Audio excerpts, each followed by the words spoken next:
E6 TV news updates. అక్రమ ఆహార తయారీ కేంద్రంపై శంషాబాద్ జోన్ టాస్క్ ఫోర్స్ దాడి. 2 నిందితులు అరెస్ట్. మహమ్మద్ ఖలీద్, సంతోష్ కుమార్. బెంగళూరులోని KSM ఫుడ్ ప్రొడక్ట్స్పై దాడి. గడువు ముగిసిన ముడి పదార్థాలతో ఆహార పదార్థాల తయారీ గుర్తింపు. 1560 సోయాన్ పాప్డీ జార్లు స్వాధీనం. విలువ 2.26 లక్షల రూపాయలు అని తేలింది.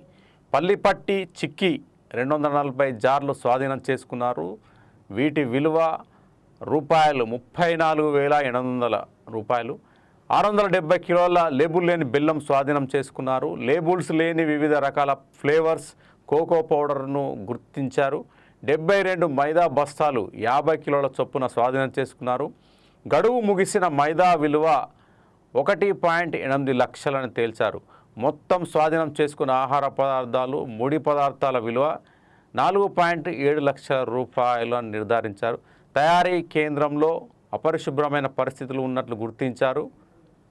ఫాస్ట్ ఫుడ్ సేఫ్టీ అధికారులకు సమాచారం అందించారు. నిందితులు స్వాధీనం చేసుకున్న వస్తువులను ఆదిబట్ల పోలీసులకు అప్పగించారు. ఆదిబట్ల పోలీస్ స్టేషన్లో కేసు నమోదు చేశారు. BNS 275, 318, 4 సెక్షన్ల కింద కేసులు నమోదయ్యాయి. కేసు దర్యాప్తు కొనసాగుతూ ఉంది. ఇవి news updates. Keep watching E6 TV.